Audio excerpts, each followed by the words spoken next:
All right, it's time to preview the game coming up. It's actually technically today at 6 a.m., the day of the game, so got quite some time to go. My schedule's willy nilly, so you might notice I make these videos in the middle of the night sometimes, and you don't have to worry about that. We'll just talk about this game coming up. So, let me just say, to start real quick, I'm a pessimist. Generally, I like to think of myself as a realist, but probably people would say I'm more negative than positive generally at any given time about my teams as a sports fan. So, unsurprisingly, um, I'm not the most optimistic about this game today. Let's get into it here. Last week against the Bills, that second half last week, it really, it changed my opinion about this team to some extent. Now, I realize they didn't have Spillane. I think that is huge that they didn't have Spillane. Obviously, if we had Milton Williams and Spillane healthy for that game, it might have been a different story. But we saw some things in that game that we know have been problems all year.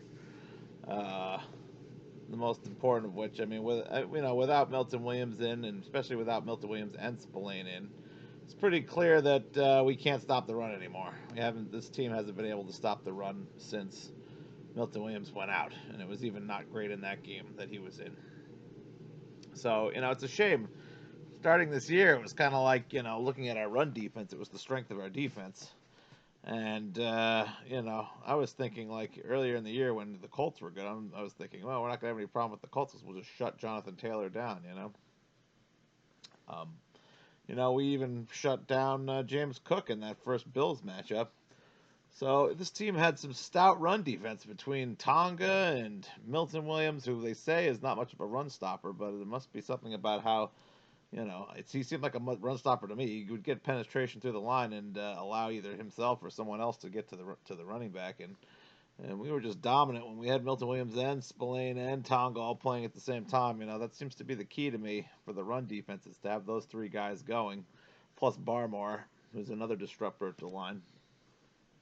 Um, so we can say, well, things will be better when we get guys back, but we really know who we're getting back, and this is the concern about this year. We all knew that the depth was the problem before the year started. Um, we've had a lot of bad drafts before this past one. Obviously, this past draft was looking like a winner. I wasn't 100% sure on it. I'd made some posts online saying that I was somewhat skeptical of Elliott Wolf even still because I was worried that the stink of Elliott Wolf would remain on this team for future things. But I'm starting to think that I'm starting to be convinced. Apparently, this is sort of like it was sort of considered a sort of a cliche thing to do to whine about Elliott Wolf. And I don't know how much Elliott Wolf has control over the team currently, but certainly, if it's possible that with Vrabel and Vrabel's advisor, I forget the dude's name, um, that they know what they're doing. He had one good draft with Elliott Wolf still on board. There was some talk from Elliott Wolf about how he had never had a decent draft process in before this year, which makes you wonder whether Elliott Wolf has any idea what he's doing. Because why didn't he have a decent draft process in before Vrabel? Why does it take Vrabel to come up with an organized draft process? That's why Elliott Wolf. I'm still a little bit nervous, but I don't know how much he had to do with this last draft. I can't really complain about anything this year. I would have liked for them to have added some pieces at the trade deadline, but it was pretty clear there was nobody available. I think there was one guy I was interested in, Jalen Phillips. He certainly hasn't made the difference for the Eagles, who were the ones who ended up getting him. I don't think the Dolphins wanted to trade Jalen Phillips within the division. That's another thing, especially since he was a young, controllable player. And I think if we could have got him, it would have made a difference. But I like the fact that they don't want to give up too much. But looking at the current state of the team, just a quick talking before I get into this game this weekend, looking at the state of the team, I thought that the offseason was good, and obviously every move they made was good. But it wasn't like they.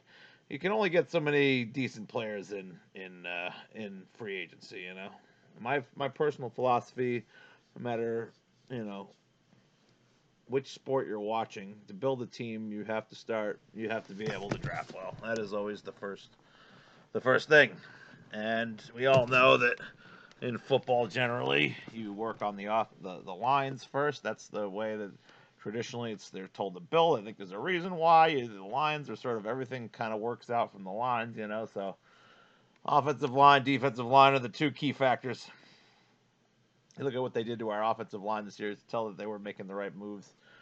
I like Jared Wilson. I think certainly he was highly praised as the center of the future. Now we've got him at left guard. I don't know how often centers move over to be guards, but a lot of people are saying that he would be better if he was playing in a center position. I don't think Garrett Bradbury is the future for this team. He's been a much better stopgap than I would have expected.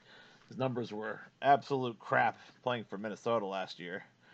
And yet they brought him in, and that was sort of like head scratcher for me. I had kind of hoped that they would hold on to David Andrews and keep him as the center because he had been such a good center, injury prone for sure, but a guy who was great character and always did a decent job in the Brady era. Getting towards the end of his career, obviously, I thought they should have kept him on at least as a backup, but no.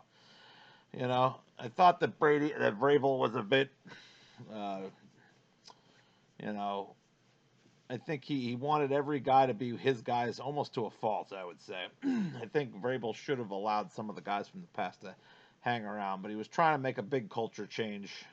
I don't think David Andrews is the kind of guy you get rid of to make a culture change, but I think if we'd had David Andrews still to this point, it wouldn't have hurt to have him as a backup. I think he still wanted to be with the team, but they cut him. Um, and Wilson, he's been decent as a left guard. Not good by any stretch of the imagination. Will Campbell obviously has been great, and he was a crucial pick. I was worried about the Will Campbell pick, but by the time that Travis Hunter and Abdul Carter were off the board, I was fine with it. It seemed like it was probably the wisest idea. He was considered the top left tackle in the draft. We needed a left tackle. I was concerned about the arm length. It was an anomaly. He had the shortest arms. People with arms that short had never been good. But Scarnecchia said he thought he could be good. Team needed a left tackle. They got the guy who had the best technique, even if he was a physical anomaly. It hasn't seemed to hurt. He's been great. He was great. He not a great run blocker yet. Certainly hope that he can learn how to run block. I don't know if the short arms has anything to do with the run blocking. I highly doubt it. But he's a great pass blocker compared to what we had previously.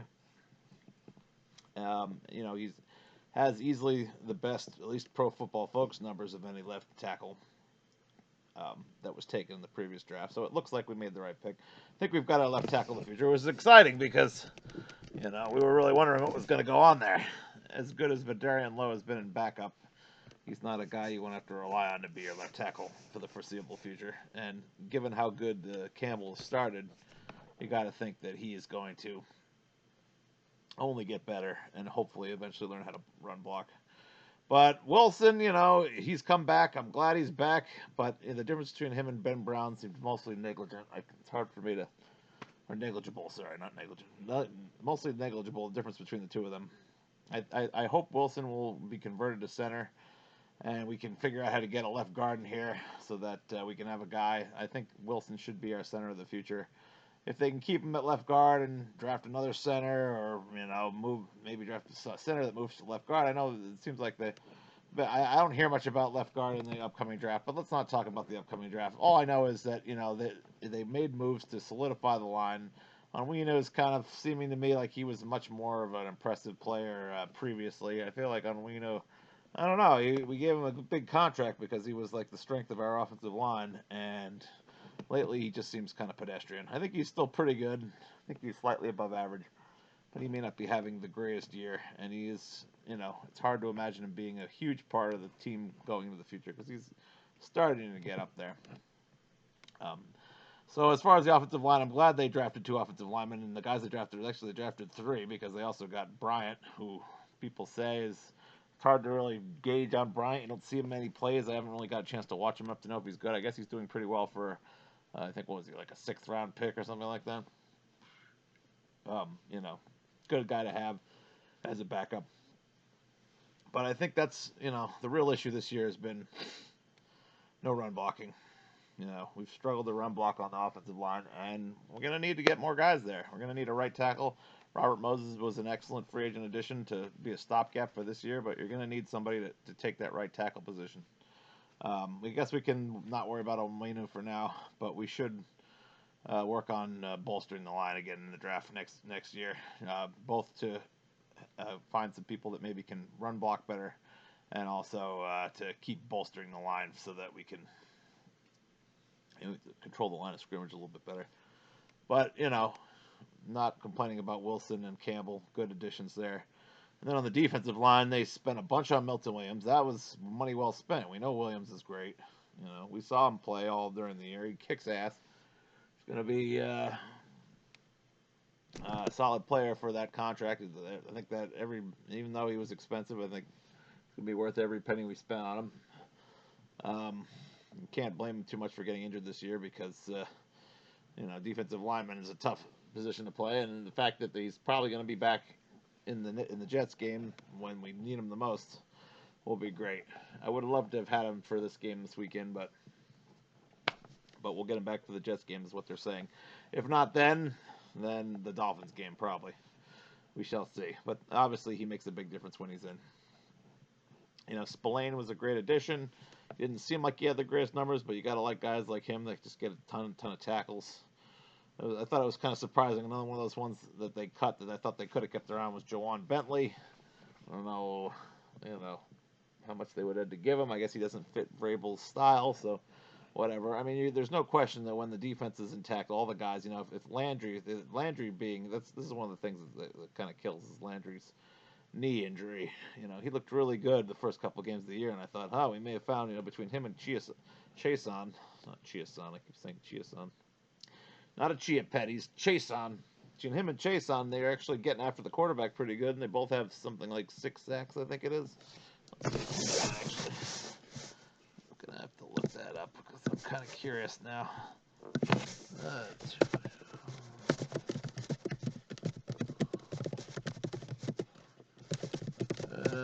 Sorry about this, folks. So, right now we've got defense.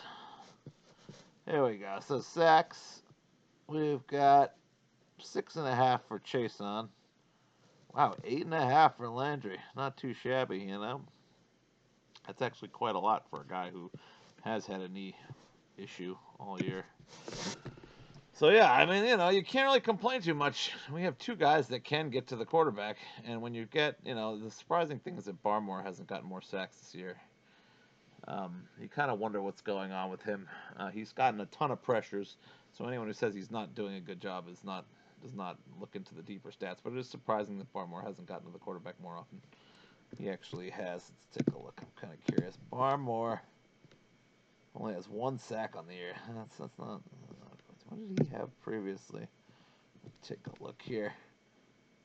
Let's see. Here we go. So yeah, he even had 8.5 sacks back in 2023. I mean, that's quite a bit. Like, you kind of expect him to get at least to like 5 or 6. 1 sack. I know last year he had the blood clot thing. He still got the blood clot thing. He's still getting plenty of pressures. But I miss the old Barmore, the guy who was just dominate the line. Really thought he was going to be a difference-making player, and he is a difference-making player as far as getting pressure on the quarterback. So I'm not saying he's not a difference-making player, but you hope you get that guy back who had 8.5 sacks someday. Who knows? It scares me, the injury report. I guess I can get to that later. We should probably just continue with, So the point I'm trying to make here is that the additions they made pretty solid across the board. Spillane is obviously pretty good. Landry is obviously pretty good. Chason has just been a pleasant surprise. Milton Williams a good signing. Spillane a good signing. Gibbons seems to be kind of like depth. I'm glad they kept Anthony Jennings, even though he hasn't done much, but he showed he deserved at least a spot on the team. we really need to bolster the linebacker core with one really talented linebacker. I think that would help things a lot. If we get one really good, we're going to need to probably replace. I assume they might want to keep Landry. Landry and Chase on are no spring chickens, so they're going to need to add some young pass rushing talent. And I think they're going to need to add a nice linebacker. Hopefully, they can find one in the upcoming draft. But on the whole, you know, I kind of wonder about this defense generally because on some levels it feels like, well, if they're healthy, you know, it's a solid unit. They're holding teams to fairly low scores. They're a pretty decent points defense. But then you look at the DVOA score, and it says we're a mediocre defense at best. But all that said, I love our secondary for the most part. I think Gonzo, Davis, and Jones is a hell of a trio. And then the safeties, I think, on the other hand, they need some work. You know, Woodson's good for a low round rookie. What was he, like fourth round, something like that? He's been fine, but you don't really hear much about him. You see a lot of guys open in the middle of the field. You got to kind of wonder what that's about. Tight ends are always an issue, and the middle of the field's always an issue. And you think there'd be something that they would be getting better at. And Jalen Hawkins seemed like a good player, but he's also very young, and so I think it's still too early to tell. And they need time to get more experience, but I think that the safeties are the weak point of our defense. And then we've got Pettis, who occasionally has some nice plays. I think he's got some talent. But given how many times the middle of the field is open, it's clear that we could use another boost in the safety zone. And we could definitely use more of a boost in the pass rush, because as good as the pass rush has been here and there, especially in that game against Buffalo, we didn't get one. I think we had, first half we had a sack. I think it was Landry, wasn't it? Not sure.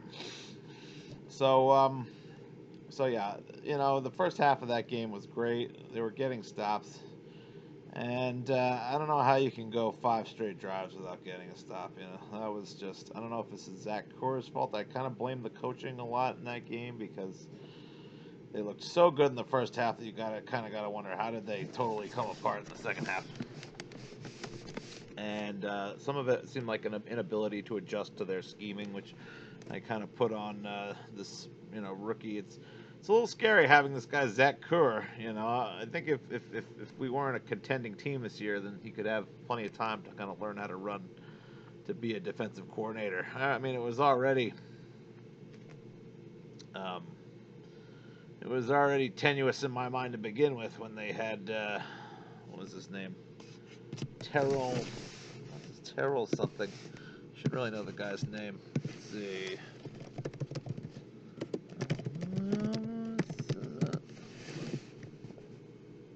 Yeah, Terrell Williams. That's the guy. So, yeah, we were going to have Terrell Williams, prostate cancer. Hope he gets better. You kind of wonder if Terrell Williams was going to be more prepared for the role somehow, because that was Vrabel's pick. It's a little concerning that that Vrabel couldn't get a guy to come on who was a more established defensive coordinator.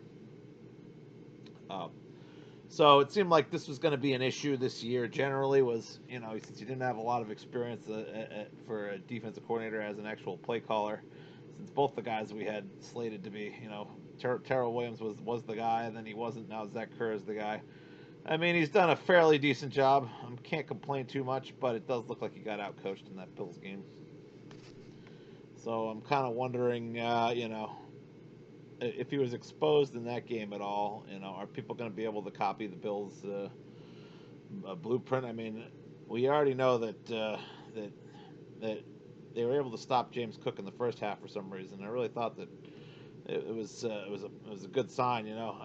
We're at a time where I kind of assumed that if we'd beaten the Bills, then we'd be the Super Bowl favorites. In my mind, that was it. Or not the Super Bowl favorites, the favorite to get to the Super Bowl, I should say.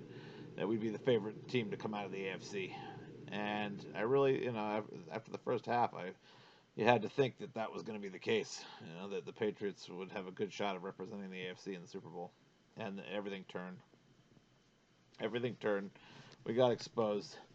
You know, Drake May did not look like a championship quarterback in the second half. Um, they called too many passing plays, and so the offense became one dimensional. The defense knew exactly what to look for, and couldn't extend any drive on offense. They fell asleep, and that was what I'm talking about when I'm getting back to what I was talking about earlier. Um, they fall asleep. They take naps, as Brable said, and that element has been a problem all year. You know, can't put teams away. Didn't put the Jets away. Didn't put the Bengals away.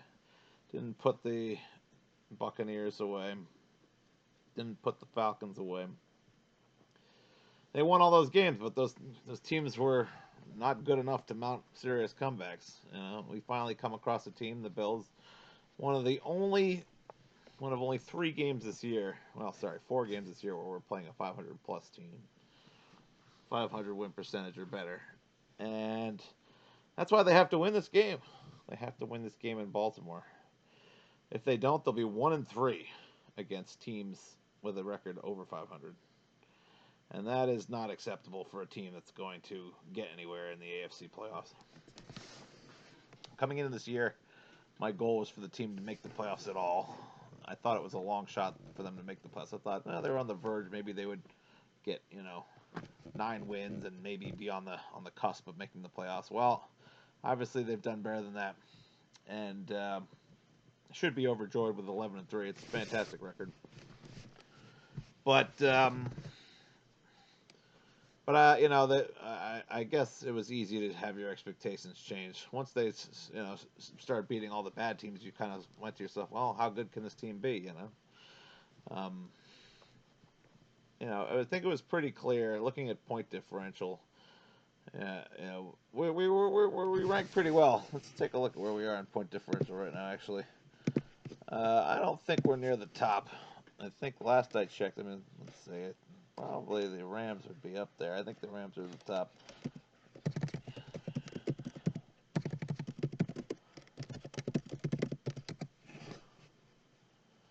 All right, we got right now. Well, we do have a 106 differential for the Pats, so that's no slouch there. In the AFC, the next best would be. It's funny. The Broncos are only 81. We actually have a better point differential than the Broncos. 95 point differential for the Texans, who look like maybe the second best team in the.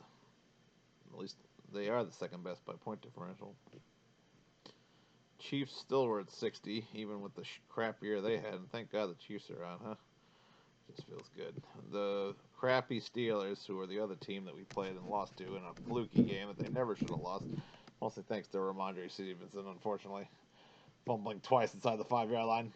10-point differential for the Steelers. That shows you how unseriously we have to take the Steelers. Meanwhile, by the way, the Ravens, 15-point differential, so that's not exactly super exciting either, although we all know that they've come on strong. But we're talking about facing a 7-7 team here with a 15-point differential. I'm big on differential, in case you couldn't tell already. And we've got 106. We should kick this team's ass. I know circumstances have not put them in a place they didn't have Lamar Jackson for most of the year. Lamar Jackson is not the same quarterback that he has been in years past. I don't believe in Lamar Jackson as a pure passing quarterback. It seems like he has to do that. I never liked these option style quarterbacks that so much of their game was dependent on them being able to scramble. It's actually one of the reasons why I think Mahomes will have a hard time eclipsing Brady's stats, because even though Mahomes can be just great as a pocket passer, what really makes him special is his ability to be elusive and scramble to the point where he can get open and make a crazy throw to anybody on the field. And I think that as he gets older, especially after this leg injury, that's going to slow him down. And unless he learns to be as good of a, Tom Brady was just the perfect pocket passer. And a lot of these guys that I think are relying on scrambling will never. I truly believe that that the best quarterbacks will always be great at pocket passing first and foremost. That's the way the game is designed. It's good to be able to improvise, but if you can't, you know, if you can't hold up well, like the team should be designed around creating a great pocket and having a quarterback that understands the game really well, just like Brady. So, um, so yeah, I don't believe in Lamar as a pure passer. I don't think he's a pocket passer. The thing that's scary is we don't know about his injury. It was strange, the Cincinnati after giving us all we could handle in the game in Cincinnati, which I certainly didn't expect. I thought that was going to be an easy win, and it really wasn't. And then they went and beat Baltimore in Baltimore, and went to made the game really scary for the Bills. I really thought the Bengals were going to win that game first half. It was surprising how utterly and completely they were shut down last week. And it makes you a little nervous. You think, well, maybe Baltimore's figured something out. Baltimore is always known for defense. This year, they hadn't been playing consistent defense at all. They were actually pretty bad for a while, and then all of a sudden they just kind of turned it on. I'm not even really sure exactly how great Baltimore's defense is. It seems like it's, I'd say, an above average unit. It doesn't seem elite by any stretch of the imagination. So, we're going to I think a lot of this game will come down to how healthy Lamar Jackson is. If he's on the mend, and people have been saying, well, he's hurt. Well, you never know how he's going to come out. Maybe he comes out less hurt in this game than he was in the previous game, and he keeps taking steps forward and gets better and better. I don't know the nature of his injury 100%. If it's something that limits his mobility, that certainly helps us. But they also have Derrick Henry. And even though Derrick Henry's getting up there, he's still very effective running the ball. And if our defense looks anything like it did in the second half of the last game against the Bills, then we will struggle to contain Henry the same way they struggled to contain Cook.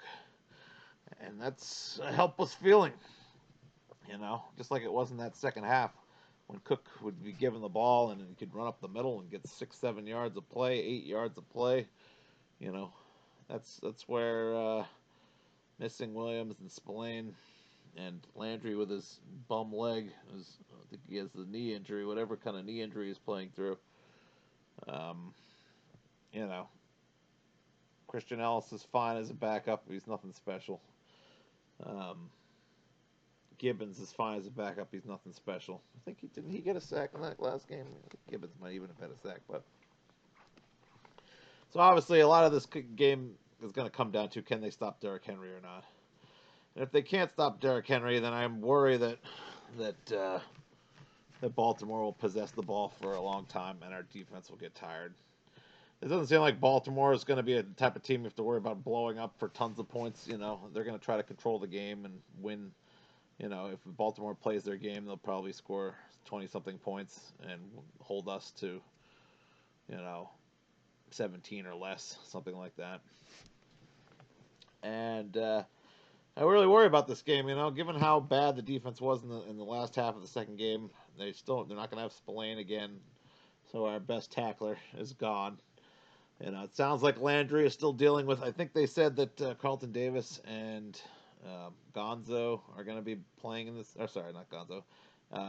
MJ, Marcus Jones, and you wonder how healthy those guys are. Carlton Davis has been on and off the injury reports, over and over again. Fortunately, it hasn't been anything too bad. He sounds like he's trying to step it up and play more. I think he's trying to shed his image as an injured player. And you got to hand it to him. He's bounced back every time he's gotten injured this year. You hope that Marcus Jones and Carlton Davis are not too compromised in terms of their injuries. Because they're going to need good coverage on Zay Flowers and some of these tight ends. I worry these tight ends are going to beat us. I know. I think was it. Let me see here. Let me take a quick look at who they're. 1 second here. I'm going to go here, take a look at their roster. There we go. So, yeah, I think their tight ends are Mark Andrews. That's what I thought. And this Kolar guy, and Isaiah Likely, who should have had that touchdown. Everyone's saying. They're good. They have good tight ends. It's That's what's scary. Good tight ends, Zay Flowers. Are we going to be able to cover the middle of the field against these guys? I don't know. It'll depend on how Lamar is feeling in a lot of ways.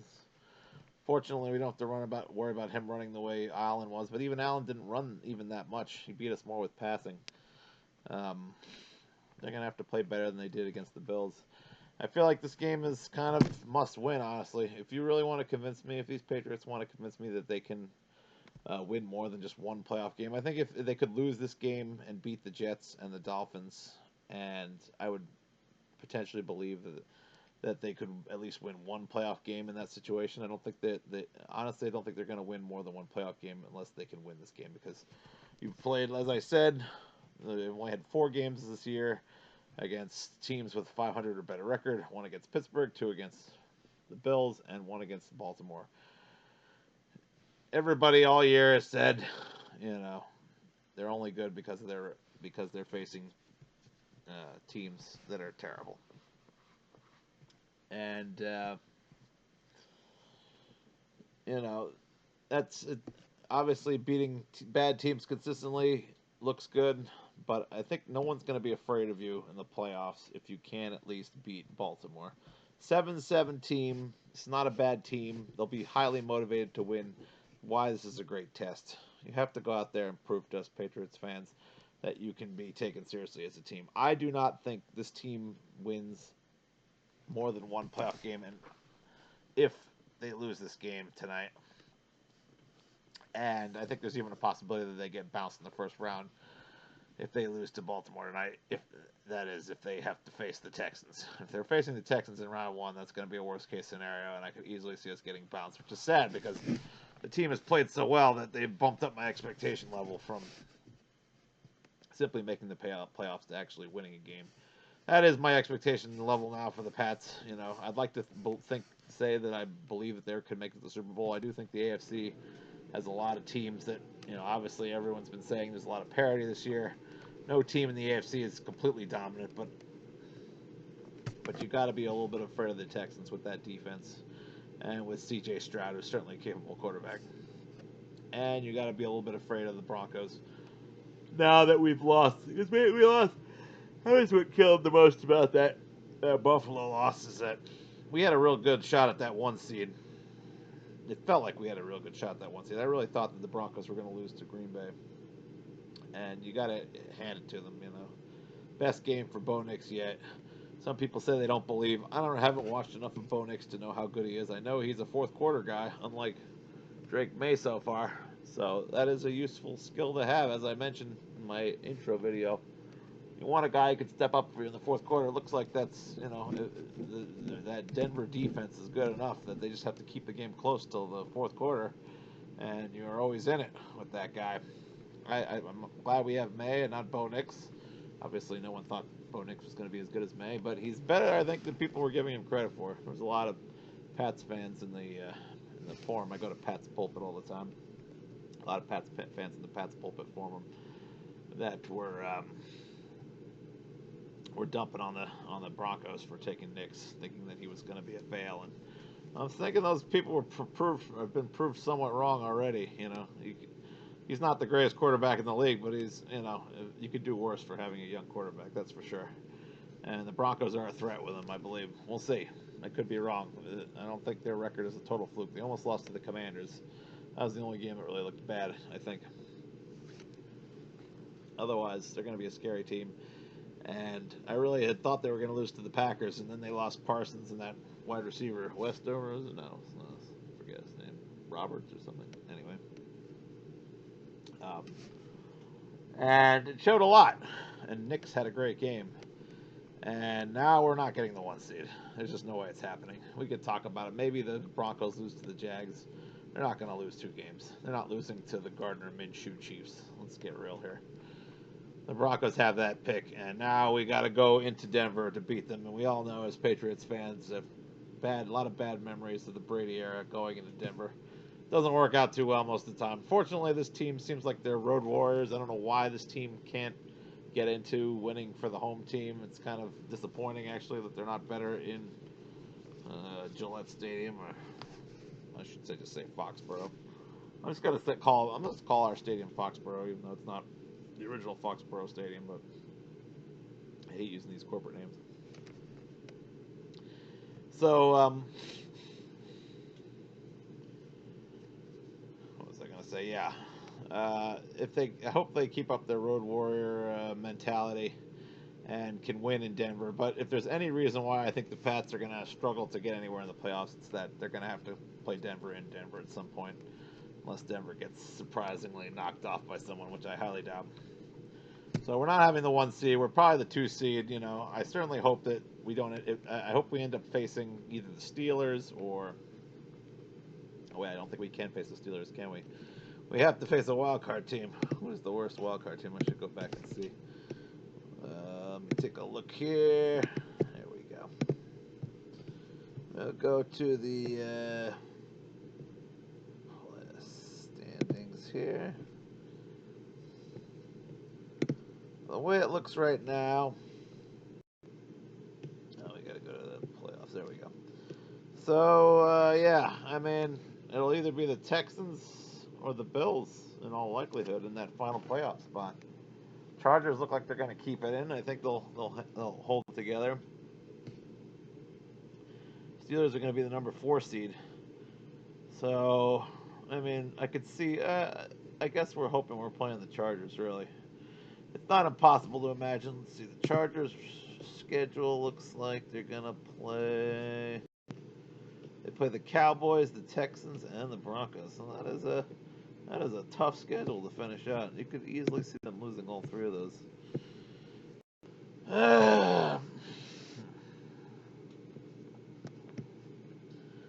In that case, I guess we got to be hoping that we face the Chargers. And I think the Colts are done. I think if we can beat the Ravens, they'll be done. I wouldn't want to face the Ravens beat us. I certainly don't want to face them in the first round either. Even though they're probably, you know, if they somehow got in ahead of the Chargers, then the Ravens are probably better than the Chargers, honestly. Chargers are just so decimated with their tackles both out. I know Herbert's good, and it's a little scary to have to go up against him, but I don't think I don't understand how teams can even play when they lose both their offensive tackles. It just seems like, imagine where we would be if we'd lost one of our offensive tackles. Imagine if we lost Moses on top of it. I mean, we wouldn't have a chance in hell. So I guess in the end, I think we're hoping that we're going to face the Chargers. It's looking like, I doubt we're going to face the Bills. The Bills are going to win out. They have no competition left on their schedule. So one more time, I'll take a look. They got the Browns, the Eagles, and the Eagles didn't even. The Eagles could beat them. The Eagles could beat them, but they're beating the Jets. I mean, 2-1. That means the Bills are going to finish probably either 12-5 or 13-5 or 13-4, right? Yeah. So yeah, I don't think the Chargers are going to challenge that. So the Chargers are definitely moving ahead of the or moving behind the Bills are definitely moving ahead of the Chargers. So I guess we're hoping that that Houston can pass the Chargers. We really want to face the Chargers if we can in the first round. That is the ideal situation. So I guess I don't know. I wonder if I should be rooting for the Texans. I'm not sure, but basically, if I think we need to get some momentum going. If we have to face the Chargers in round 1, I think there's a good chance we get bumped. And I don't want to see a one and done for this team because I was expecting at least one win. But it's going to come down to, can we stop Henry? How good is Lamar Jackson going to look? And then, I'm worried. I'm worried looking at the Ravens, because the Ravens have not a bad defense, and we're not going to be able to run the ball. That's the real issue. We couldn't really run the ball. I mean, we have these plays with Henderson every now and again. I mean, Henderson's been great. He might be a rookie of the year, but we just can't run with any consistency, and that's tough when it comes to getting consistent first downs, which you need. Let's take a look at the Ravens defense real quick. Let's see. There was a thing in the. Let me go to stats here. I gotta go to team stats actually. Here we go. So, go to complete leaders. All right. Let's take a look. We've got passing, defense. We've got Baltimore checking in and passing defense. Looks like not so good, actually. 1, 2, 3, 4, 5, 6, 7, 8, 9, 10, 11, 12, 13, 17, 18, 19, 20, 21, 22, 23. 23rd best passing defense in terms of yards a game. That's not good at all. So it looks like maybe Drake May is gonna have to have a big game. That's what it really comes down to. He stunk against the Bills, just his worst game. There were people trying to defend him in the Pat's pulpit. I was like, It was an awful game. It's just a bad time for him to have an awful game. He showed his legs, but he didn't show his passing abilities. Run defense much better. Looks like they're like 10th or something. No, a little bit further. 1, 2, 3, 4, 8, 9, 10, 11, 12, 13, 14, 15. So really middle of the pack. I mean, we should be able. Hopefully, Henderson gets some big breaks on there.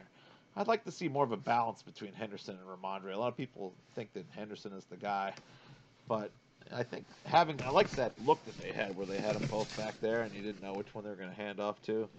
You know, they should do more of that. They should definitely be utilizing both of them, and I like the fact that they have contrasting styles.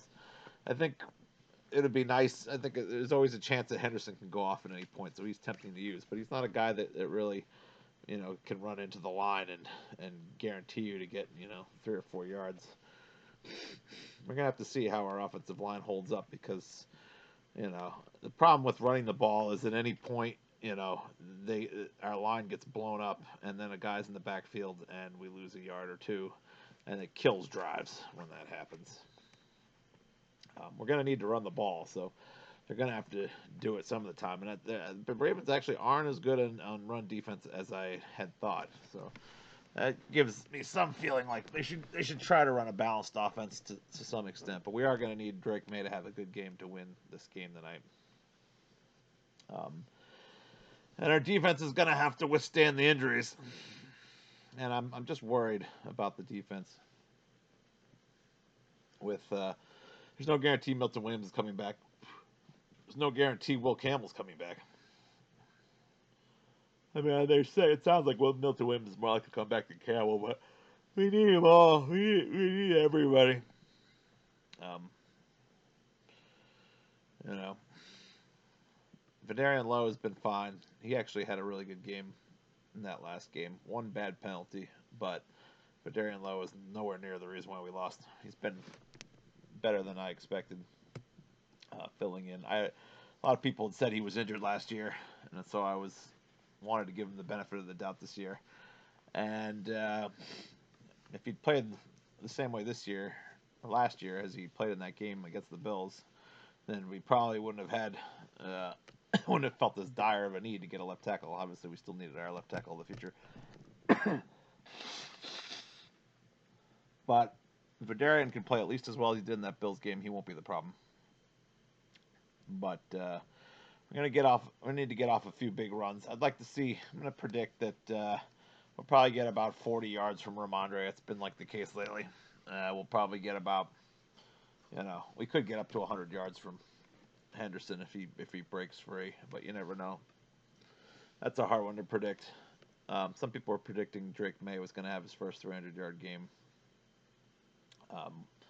Certainly, if we did, I'd feel a lot better about our chances of winning. But we couldn't have had more scary injuries coming up through this, given the fact that we're missing our best defensive linemen. Barmore has mysteriously been missing in a lot of practices. It makes me wonder what the hell's going on. You know, there's a lot of these practices where they say he's not injured and he's missing it. It's kind of like, is this a disciplinary thing or is he having a blood clot issue again? You know, it seems like he's always on and off these injury reports, and it makes you wonder what the hell's going on with Barmore. You can't afford to lose Barmore. And we can't afford to lose Barmore. We really need Milton Williams back. Hoping he comes back. Hoping that if he does come back in that Jets game that he's healthy. I don't want him coming back before he's ready. And we really need Spillane. I think if you don't have, Landry's been dealing with a knee injury all year. It seems like he's managed to play through it somewhat well. I don't think things are going to get a lot better for any of them. I think you need at least Landry playing at the level that he's been able to play at most of the time, even injured this year. You need Williams back. You need Spillane. Without those guys, we're not going anywhere in this playoffs. And this will be a test for the team to see if they can win without at least two of those guys and with a gimpy Landry. I don't know.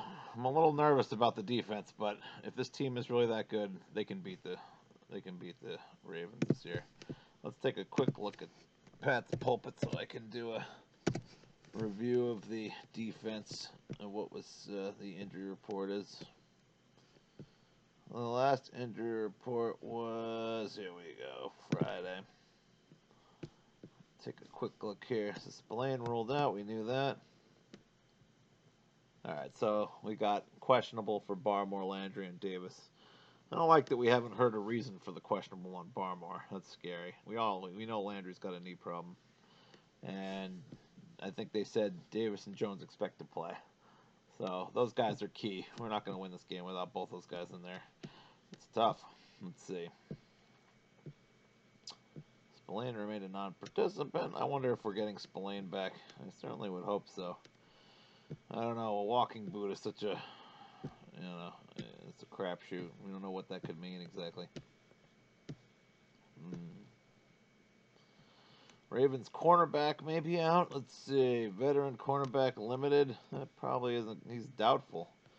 Well, that could help May with his passing. Let's see what they say. This is the group that scares me the most. Barmore, Landry, Davis, and Jones. Okay. I see. Barmore's got a knee injury. This is new information. Glad to hear it's not blood clots. I thought maybe the blood clots had come back. If that was the case, we were in real trouble. He's got a knee injury. That's funny, these football players, a knee injury. It's like, I don't know. I've messed up my knees playing flag football before. I'm sure it feels much worse than that. You wonder how these guys can recover from these knee injuries. Just sounds bad, Anyway, so we got Barmore with a knee injury. That's what's going on. I guess that's better than him having blood clots. Let's see. Questionable. Landry Jones is missed back-to-back. Landry leaves 10 tackles and provides 19 quarterbacks. Jones, 11 passes, blah, blah, blah, blah, blah. Let's take a look here. Look, I've read all this. Well, so there you go. I think we need at least Barmore, Jones. I think we need all those guys, honestly. If we're going to beat even the Ravens are going to be highly motivated in this one. And we've always struggled against the Ravens. It's always a hard game against the Ravens, So I don't expect them to even win. The Ravens are favored for a reason. I think it's a little silly that the Ravens are favored. It should probably be even just because, we are the better team over the course of the year.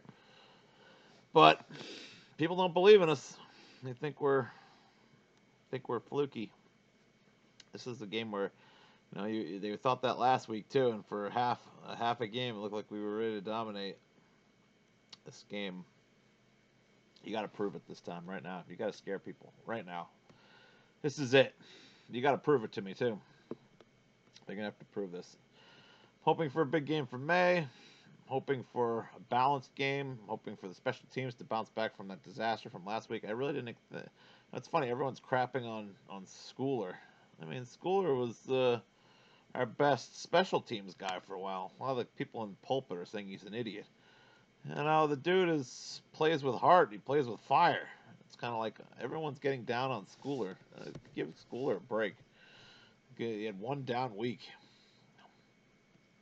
I don't know. I think people are being too harsh on Schooler. Every single time I watch special teams, he's like the first guy down there. He's the captain. Hits hard. Well, what else could you ask for? You know, I think people got to start bagging on Schooler on the pulpit site. Oh, by the way, I'm pats himself on the back on the pulpit site in case you're curious. So if you see any commentary on there by pats himself on the back, that's me. I spend a lot of time writing my posts, so I'm kind of meticulous and perfectionist about it. I can't stand it when I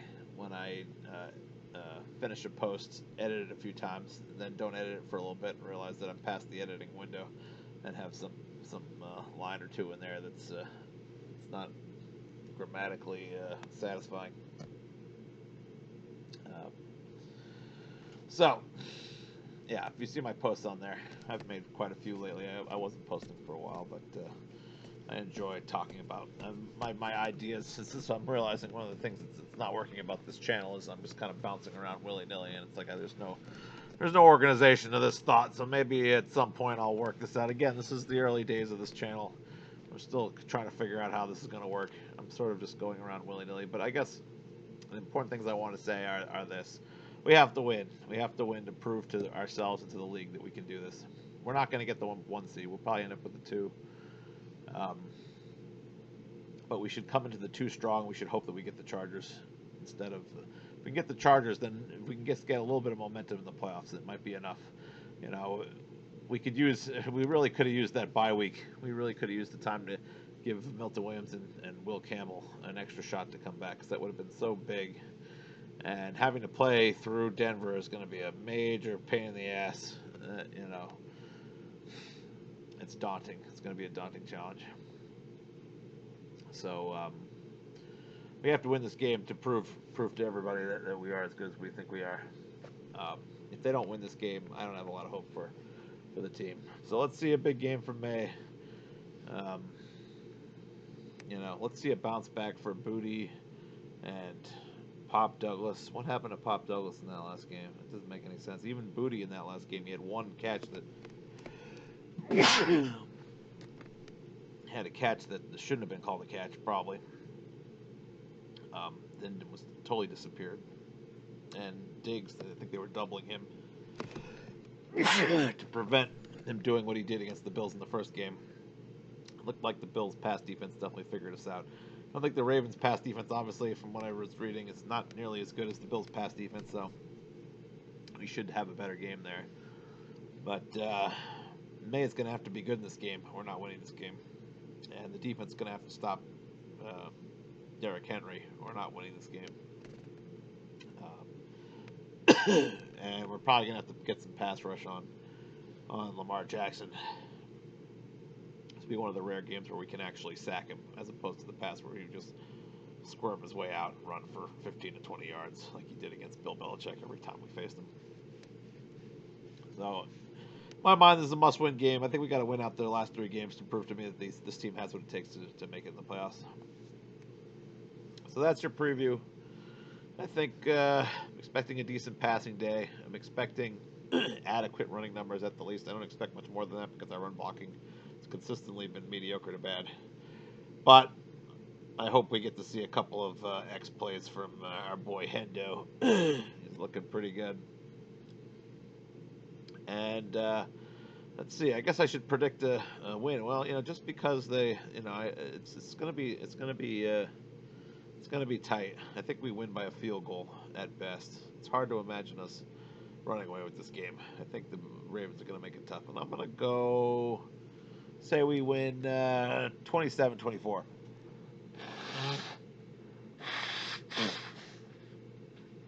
Say we take it by a field goal. Defense struggles to contain Henry.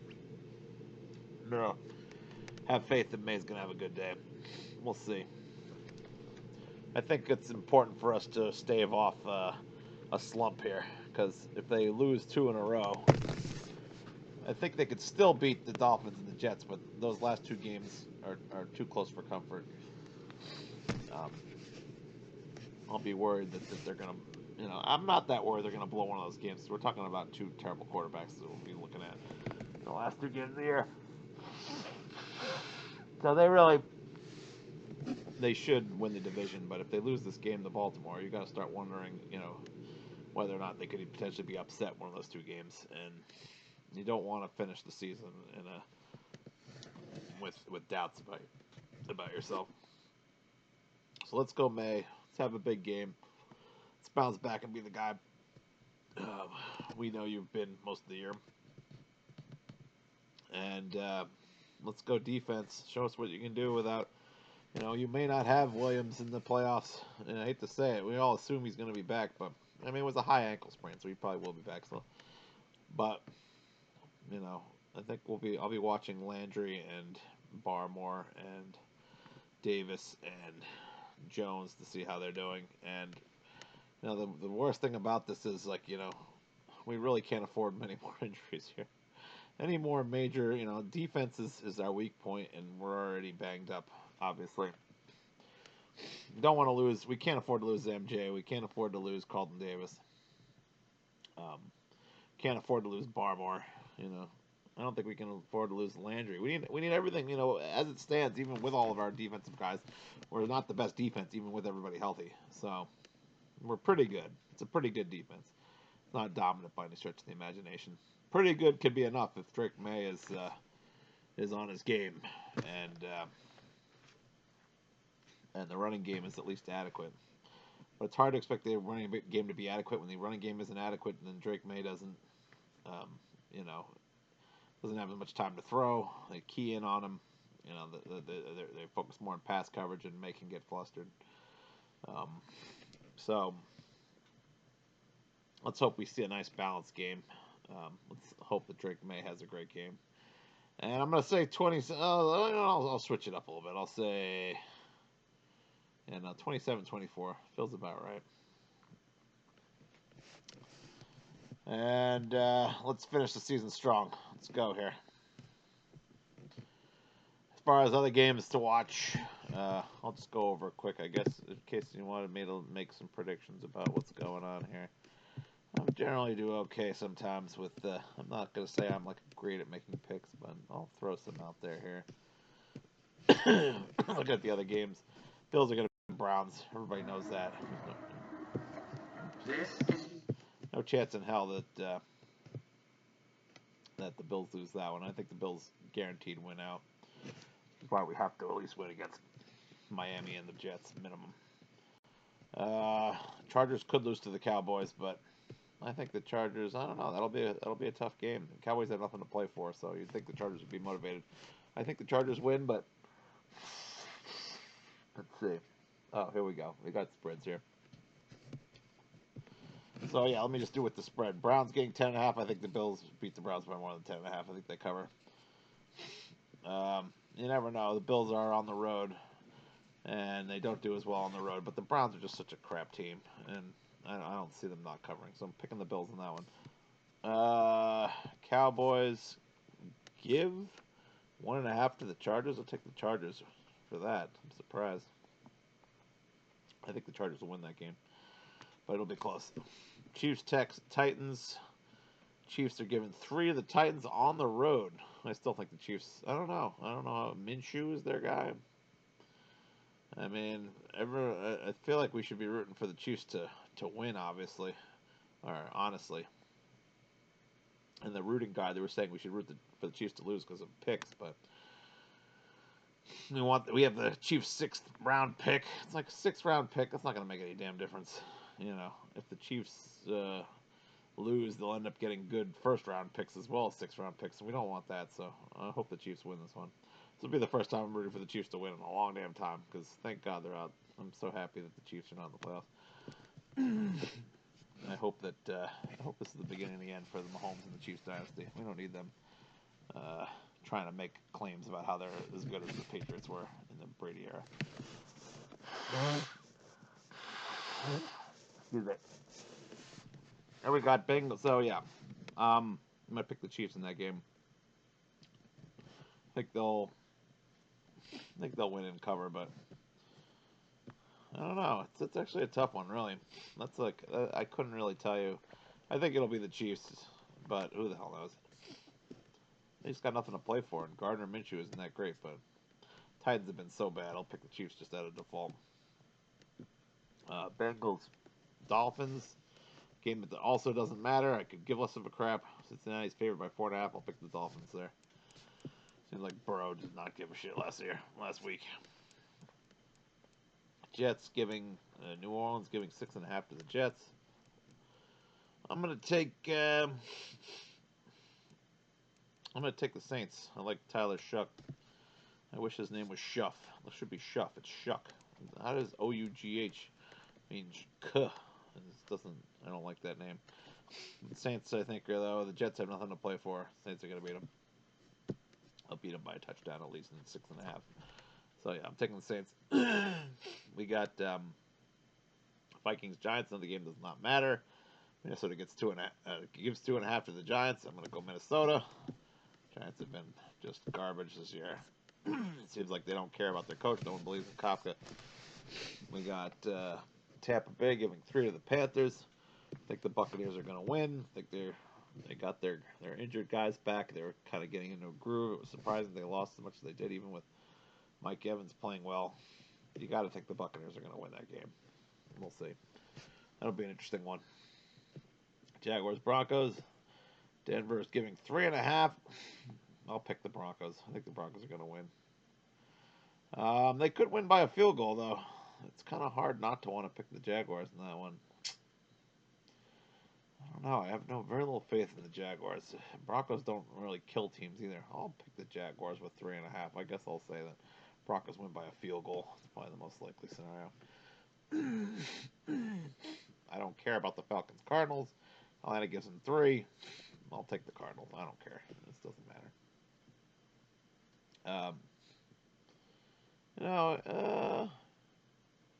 Actually, I heard Drake London's going to play. I'll take the Falcons, I guess. I'll change my mind. Falcons will cover against the Cardinals.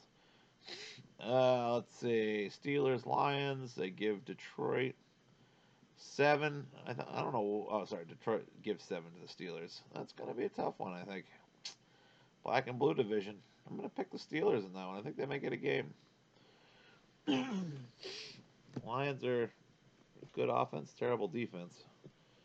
We'll see. I could see the Lions winning by a lot, but I'm going to pick the Steelers because it's just a tough division. And you got the Raiders and Texans. Texans giving 14.5 to the Raiders. I'll take the Raiders. Texans offense isn't that good. 14.5 is a huge spread. And Baltimore giving us 3.